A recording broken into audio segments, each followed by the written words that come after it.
30장 16절에서 31절까지 말씀 교독하겠습니다. 오늘은 5월 19일 금요일 아침입니다. 5월 19일자 본문 욥기 30장 16절에서 30절까지 교독하겠습니다. 이제는 내 생명이 내 속에서 녹으니 환난 날이 나를 사로잡음이라. 밤이 되면 내 뼈가 쑤시니 나의 아픔이 쉬지 아니하는구나. 그가 큰 능력으로 나의 옷을 떨쳐버리시며 나의 옷깃처럼 나를 휘어잡으시는구나. 하나님이 나를 진흙 가운데 던지셨고 나를 티끌과 재같게 하셨구나. 내가 주께 부르짖으나 주께서 대답하지 아니하시오며 내가 섰사오나 주께서 나를 돌아보지 아니하시나이다. 주께서 돌이켜 내게 잔혹하게 하시고 힘있는 손으로 나를 대적하시나이다. 나를 바람 위에 들어 불려가게 하시며 무서운 힘으로 나를 던져버리시나이다. 내가 아나이다. 주께서 나를 죽게 하사 모든 생물을 위하여 정한 집으로 돌려보내시리이다. 그러나 사람이 넘어질 때에 어찌 손을 펴지 아니하며 재앙을 당할 때에 어찌 도움을 부르짖지 아니하리이까. 고생에 나를 보내는 자를 위하여 내가 울지 아니하였는가. 빈궁한 자를 위하여 내 마음에 근심하지 아니하였는가. 내가 복을 바랐더니 화가 왔고 광명을 기다렸더니 흑암이 왔구나. 내 마음이 들끓어 고요함이 없구나. 환난 날이 내게 임하였구나. 나는 햇볕에 쬐지 않고도 검어진 피부를 가지고 걸으며 회중 가운데 서서 도움을 부르짖고 있느니라. 나는 이리의 형제요 타조의 벗이로구나. 나를 덮고 있는 피부는 검어졌고 내 뼈는 열기로 말미암아 탔구나. 내 수금은 통곡이 되었고 내 피리는 애곡이 되었구나. 아멘. 오늘의 키워드는 절망입니다. 오늘 말씀을 보면 욥은 이제 완전한 절망에 빠졌습니다.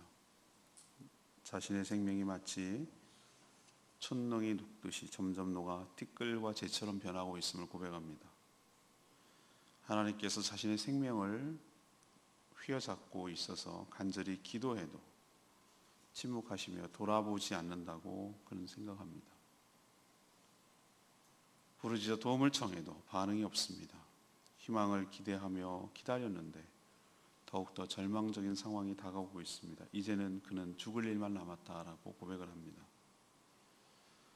오늘 욥의 고난을 보면서 인간은 언제 절망하게 되는가? 인간은 언제 절망하게 되는가? 이것이 바로 오늘의 질문입니다. 첫 번째로 16절에서 19절까지 말씀을 근거로 하나님이 치셔서 헤어날 수 없다는 생각이 들 때 그때 절망합니다. 욥은 자신의 생명이 마치 초의 촛농처럼 녹아내리고 있다라고 표현하고 있습니다. 이제 남은 소망이 사라지고 남은 생명이 다 소진해 간다는 어떤 절망적인 표현입니다.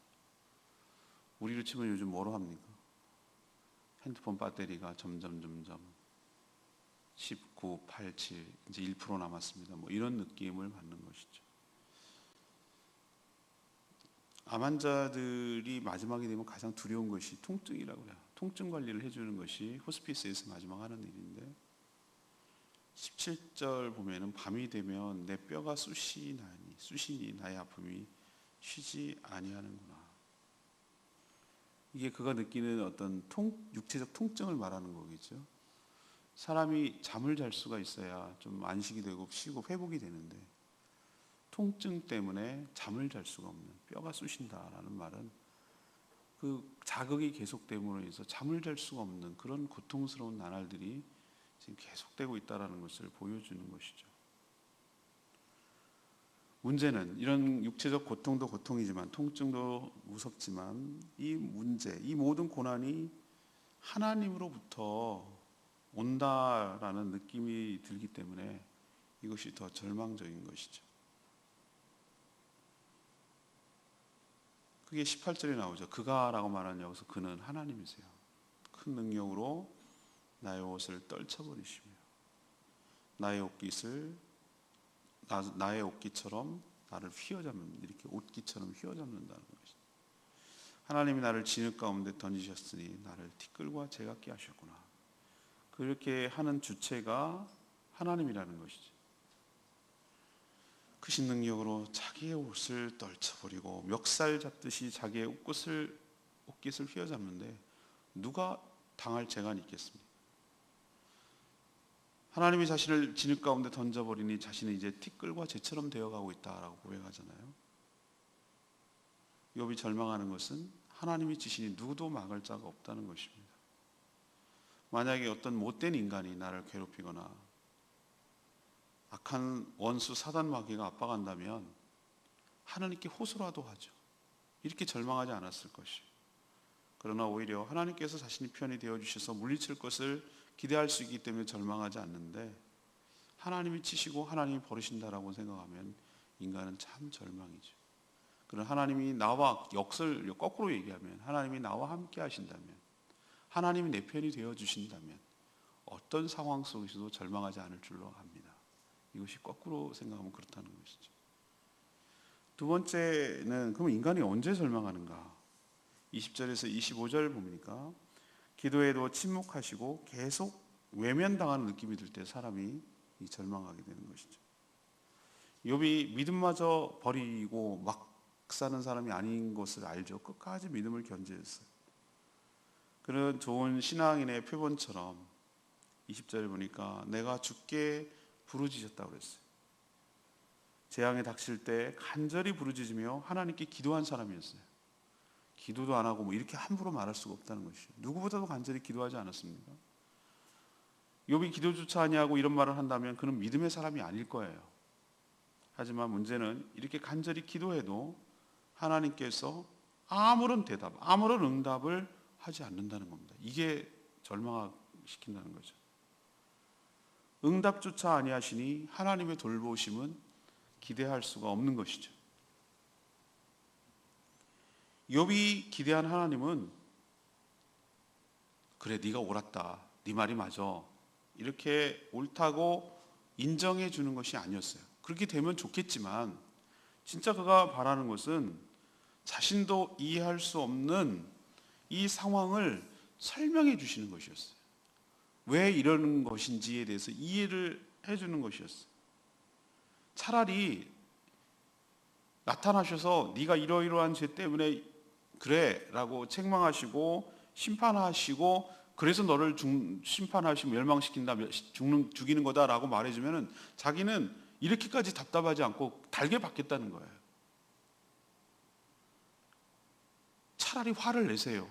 차라리 하나님 심판을 하셔요. 그런데 그런 것조차 안 하는 침묵하시는 하나님이 정말 견딜 수가 없던 거예요. 이게 욥이 정말 절망에 빠뜨리고 힘들게 하는 것이었어요. 제가 그때 주일 설교 때 말씀드렸죠. 소설가 박완수 씨가 아들을 교통사고로 먼저 보내고 났을 때 주님 한마디만 해주십시오. 한마디만 해주십시오. 왜입니까? 그런데 우리는 하나님이 다 얘기를 해주지 않아요. 하나님 다 얘기해 주지 않아요. 우리와 관련된 일인데도 불구하고 우리 주변에 나에게 일어나는 일인데도 불구하고 하나님 다 얘기하지 않아요. 안 얘기해 주는 것을 우리는 뭐라고 할 수가 없어요. 그것조차도 받아들여야 되는 것이죠. 근데 정말 우리에게 말씀을 통하여 기도 응답을 통하여 얘기해 주신다면 지금 거꾸로 얘기하는 겁니다. 지금 욥이 절망하는 것을 뒤집어 얘기하면은 우리는 소망을 가질 수 있다는 거잖아요. 욥이 제일 먼저 절망했던 거 앞에서 뭐라고 그랬습니까? 하나님이 치셔서 하나님이 내 편이 되어주지 않는데 절망한다고 그랬잖아요. 우리는 어떤 상황에 절망하는 것이 아니라 하나님이 내 편이 되어주시면 어떤 악조건과 상황 속에서 우리는 절망하지 않는다고 말씀드릴 수 있어요. 두 번째는 뭐예요? 우리가 힘들고 어려워서 이게 절망하는 게 아니라 기도조차 되지 않을 때, 기도 응답이 없을 때 절망하는 거라고 그랬죠. 그러나 우리는 어떤 상황 속에 처할지라도 우리가 기도하고 간구하면 하나님께서 들으시고 반응하시고 응답하시고, 그렇게 하면 우린 절망하지 않아요. 살아갈 힘을 얻게 되는 것이. 여러분도 힘들고 어려울 때 답답한 것 같아도 하나님께 간절히 기도하심으로 그 절망을 이겨나가고 타개나가시게 되기를 간절히 바랍니다. 하나님은 결코 침묵하는 분이 아닌 것을 기억하시기 바랍니다. 세 번째는 26절에서 31절 말씀. 참고 기다려도 좋아지기는커녕 점점 상황이 더 나빠질 때 사람이 절망하게 되죠. 사람은 힘들 때 뭔가 아주 작은 거라도 호전되는 기미가 보이면 희망을 갖죠. 아, 그래, 조금씩 나아진다. 그 뇌졸중이 걸려서 쓰러져가지고 제주도에 어떤 가정교회 하는 목사님 아버님이 그렇게 돼가지고 우리도 참 기도 많이 하고 그렇게 됐어요. 그 정도쯤 되면은 며칠 내로 사망한다고 그렇게 되는데, 하나님이 우리가 간절히 중보기도 했거든요. 근데 놀라운 일이 벌어졌어요. 조금씩 나아지시는 거예요. 빠른 속도로, 기적같이. 의사도 놀래고. 근데 우리는 알고 있죠. 하나님께서 응답하시고 기도를 들으시고 역사하시는 것인 줄로 압니다. 근데 사람이 언제 절망합니까? 상황이 점점 더 나빠지고 희망의 조그만 실마리도 보이지 않고, 그렇게 될 때 우리 인간은 절망하죠. 욥도 처음에는 믿음으로 인내하면 하나님께서 이 상황을 하시고 좋아지게 하시거나 또 이 고난을 끝내실 줄 알았어요. 근데 그게 아니잖아요. 그는 이렇게 고백해요. 26절에 뭐라고 합니까? 내가 복을 바랐더니 화가 왔고 광명을 기다렸더니 흑암이 왔구나. 욥은 마음이 들끓고 고요함을 잃어서 유동을 쳤습니다. 자기 표현에 의하면 이제는 햇볕에 쬐지 않았는데도 피부가 검어졌다. 이 얘기는 죽음의 그림자가 드리워졌다, 그런 얘기죠. 이제는 자신이 야생 짐승처럼 버려진 인생이 되고 말았다, 이런 얘기를 합니다. 통증은 계속되고 있고 주변에 들리는 악기 소리마저 장례식 때 할 애곡처럼 들리는구나. 이런 상황 속에서 뭘 기대를 할 수가 있겠어요? 사람이 희망이 사라지는 것 같이 절망적인 건 없어요. 뭐라도 기다리고 뭐라도 조금이라도 나아지는 것 같고, 마지막 잎새라는 여러분 그 단편소설 아시잖아요. 그 잎사귀가 그냥 있으면 내 생명이 계속 연장될 것 같은 거예요. 사람이 그런 거예요. 작은, 아무런 자기랑 관련이 없어 보이는 그것도 뭐라도 조금이라도 희망을 걸 만한 거 있으면 사람이 살아가요. 근데 그의 인내와 믿음이 지금 바닥나고 있어요. 진짜 절망은 바로 이것이죠. 인내와 믿음이 바닥나는 것. 이것이 가장 큰 절망이라고 할 수 있어요. 이것이 바로 사람이 절망할 때, 특히 신앙인들이 절망할 때 이 세 가지예요. 하나님이 치신다고 생각할 때, 그 다음에 기도하고 했는데도 침묵하고 아무런 반응이 없을 때, 믿음으로 인내하고 참고 기다렸는데도 불구하고 좋아지기는커녕 상황이 점점 나빠질 때, 이때 참 견디기가 어려워요. 이것이 솔직한 지금 욥의 이야기를 하고 있는 것이에요. 저는 레마의 말씀 20절 말씀을 하고 싶어요. 내가 주께 부르짖었으나 주께서 대답하지 아니하시오니 내가 섰사오나 주께서 나를 돌보시지 아니하시니. 아무리 절망적이라도 기도가 되면 희망이 있다고 제가 말씀드렸죠. 근데 어떤 때는 기도조차 막혀서 나오지 않을 때가, 그때가 정말 위험하고 절망적인 순간이에요. 사람에게 시험이 들었을 때보다, 제가 표현했죠, 하나님께 시험이 들었을 때 정말 헤어나오기가 정말 어려워요. 하나님이 외면하고 버림받은 느낌, 그것 때문에 견딜 수가 없기 때문이죠. 그렇지만 그럼에도 불구하고 이럴 때 믿음이 우리의 필요하다고 말씀드렸죠. 누구나 봐도 아니라고 생각하는 그때에도 하나님께 엎드려야 할 줄로 압니다. 주의 자비와 긍휼만이 날 살게 하기 때문입니다. 이런 절망적인 상황 속에서 하나님을 끝까지 붙들고 기도할 때 그 사람이 진짜 신앙인이고 진짜 믿음의 소유자인 줄로 압니다. 우리도 어떤 상황 속에서도 절망하지 마시고 하나님께 엎드려 기도하고 남들이 봤을 때 다 아니라고 하는 그 순간에도 끝까지 하나님을 놓지 않고 하나님을 바라보는 저와 여러분 되기를 소망합니다. 제가 그런 표현을 쓴 적 있죠. 낭떠러지에서 밀려가지고 뒤에는 낭떠러지고 이제는 어디 갈 데도 없는데 나를 자꾸 밀어내고 떨어뜨리려고 하는 그것처럼 느껴질 때가 있다고. 근데 또 떨어진다고. 이제 조금 있으면 죽는 건데 그 순간에도 눈빛은 어디를 향해 된다고? 하나님을 향해 된다.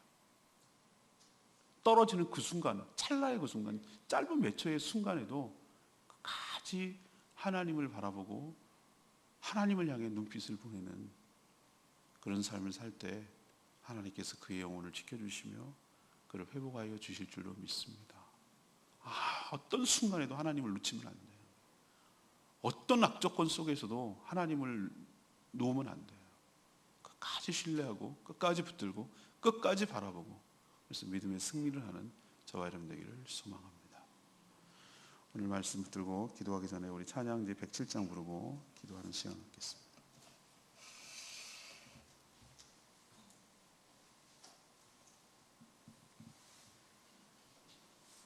찬양지 107장 주의 사랑을 주의 선하심을 주의 은혜를 생각해보라. 하나님 우리에게 은혜를 주셨으면 우리도 고난도 받아야 되지 않겠느냐. 그렇죠. 우리는 내 입에 달고 내 입에 좋은 것만 받는다는 거 이건 너무 이기적이고 자기중심적이에요. 하나님께서 우리에게 고난을 주셨으면 우리에게 은혜를 주셨으면 우리에게 고난도 받아야 되지 않아요. 이게 진짜 믿음 아니겠어요? 그리고 그때를 생각하는 것이죠. 주님 나에게 얼마나 큰 은혜를 베풀어 주셨는지 얼마나 큰 사랑을 베풀어 주셨는지 내가 그 사랑을 어떻게 잊겠습니까? 나의 영혼의 모든 소원을 만족시켜 주신 그 하나님, 내가 인생의 길을 헤맸고 다닐 때 그 나를 찾아주신 그 놀라운 사랑 내가 그걸 어떻게 잊겠습니까? 그러니 이 고난의 순간에도 이 저점을 통과하는 골짜기를 통과하는 순간에도 끝까지 하나님을 바라보고 주의 지팡이와 막대기가 나를 안위하시나이다. 내가 사망의 음침한 골짜기를 닿을지라도 주의 지팡이와 주의 막대기가 나를 안위하시나이다. 끝까지 신뢰하며 믿음으로 나아가는 저희들 되게 해달라고, 이때 믿음의 위력과 진가를 발휘할 수 있다고 고백하며 살아가는 저희들 되게 해달라고 오늘 말씀 생각하면서 이 찬양 같이 부르겠습니다. 주의 사랑은 주의 사랑은 주의 선하심은 주의 은혜를 생각해보라. 하늘보다도 더 높으신 아버지의 사랑 크고 놀랍네. 아버지 사랑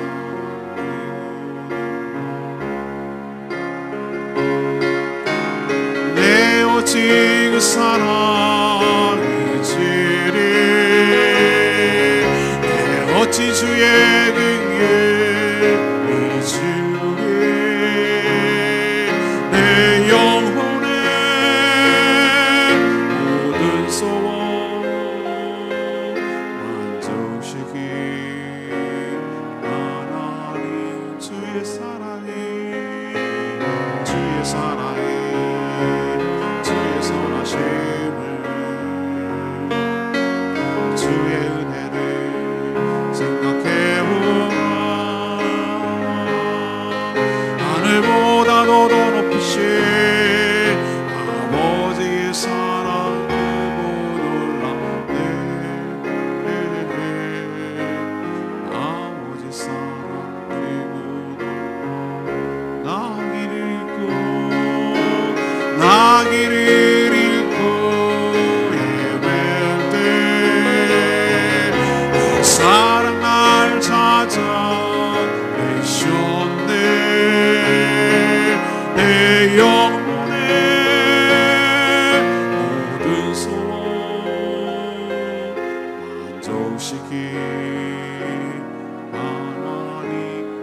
사랑이 주의 사랑이 주의 선하심이 주의 은혜를 생각해보라. 하늘보다도 더 높으신 아버지의 사랑 크고 놀랍네. 아버지 사랑 크고 놀랍네. 힘들고 어려울 때 그 상황과 조건만 원망하고 그것만 바라보지 말고 하나님께서 나에게 베풀어 주실 놀라운 은혜, 그동안 해오셨던 하나님의 놀라운 사랑, 그리고 앞으로 회복시켜 주실 하나님의 놀라운 끝없는 사랑, 변함없는 그 사랑, 그 사랑을 끝까지 믿고 신뢰하고 주님을 바라보는 저희들 되게 해달라고. 가장 인생의 골짜기를 통과할 때 믿음이 필요한 때입니다.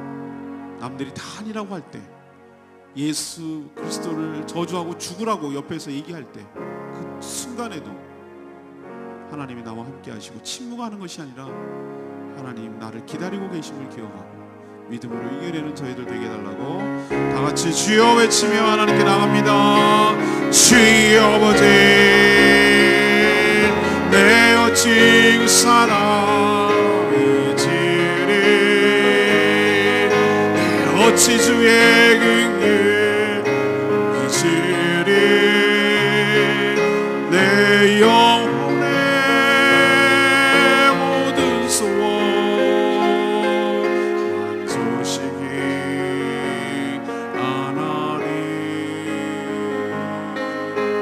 주의 사랑이 주의 선하심을 주의 은혜를 생각해보라. 하늘보다도 더 높으신 아버지의 사랑 크고 놀랍네. 아버지 사랑 크고 놀랍네.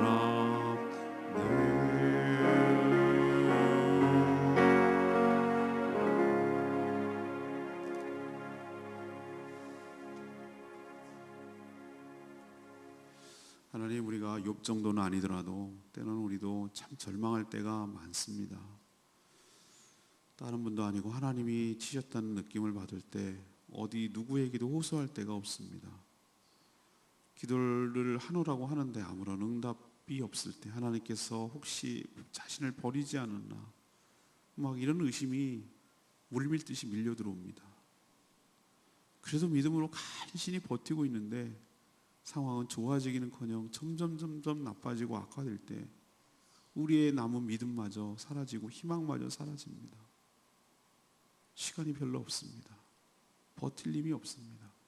주님, 이런 저희들 누구보다도 잘 아시고 지켜보고 계실 줄로 믿습니다. 이 불쌍한 인생, 아무 의지할 곳 없는 인생, 주님 불쌍히 여겨 주시옵소서. 자비를 베풀어 주시옵소서. 은총을 더하여 주시옵소서. 소망이 생겨나게 하여 주시옵소서. 끝까지 눈빛이 주님을 향하게 하여 주시옵시고 주님을 신뢰하게 하여 주시옵소서. 주님의 품에 죽더라도 주님의 품에서 죽게 하여 주시옵소서. 사망의 음침한 골짜기로 지나갈 때, 그때가 우리의 믿음이 필요한 때인 줄로 압니다. 우리가 힘들고 어려울 때라도 주의 지팡이와 주의 막대기가 나를 안위하시나이다. 이 말씀 굳게 붙들고 우리에게 복을 주셨으니 화도 주시지 않겠는가. 모든 것들이 생사화복이 주께 달려있으니 우리 인생의 주인은 하나님이심을 고백하며 믿음으로 살아가는 저희들 되게 하여 주시옵소서. 오늘도 엎드려져서 하나님밖에 의지할 곳이 없어서, 하나님밖에 호소할 데가 없어서, 그래서 주님 붙들고 주님 부르러가며 기도하는 사랑하는 백성들 불쌍히 여겨 주시옵시고 긍휼히 여겨 주시옵시고 산소망이 되어 주시옵소서. 오늘도 어린 영혼들 향하여 복음을 전할 때 그들에게 복음이 그 마음속에 그 영혼 속에 심겨지게 하여 주시옵시고 때가 되면 그 복음이 능력을 발휘하고 그 영혼을 송두리째 바뀌게 하여 주시옵소서. 그래서 이 제주도에 20년 30년 뒤에 하나님의 나라 하나님의 땅 하나님을 예배하는 백성들이 많아지게 하여 주시옵소서. 우리가 소망을 가지고 믿음을 가지고 눈물로 씨앗을 오늘도 뿌립니다. 주님 낭망하지 않게 하여 주시옵시고 기쁨으로 단을 거둘 날이 온다는 것을 기억하고 믿음으로 바라보고 오늘도 묵묵히 어린 영혼들을 향하여 전도하게 하여 주시옵소서. 오늘부터 또 2박 3일 동안 가정교회 평신도 세미나를 다녀올 우리 정상진 성도 축복하여 주시옵시고 자 훈련받고 돌아와서 귀한 목자로 준비되게 하여 주시옵소서. 또 연약한 성도들이 참 많습니다. 긍휼히 여겨주시고 불쌍히 여겨주시고 치유시켜주시고 회복시켜주셔서 강건함으로 몸된 교회를 세우다 주님 앞에 갈 수 있도록 축복하여 주시옵소서. 주님께 모든 것 맡기었고 예수 그리스도의 이름으로 축복하며 기도합니다. 아멘. 오늘 하루도 믿음으로 승리하는 복된 하루 되기를 축복합니다. 네, 기도하겠습니다.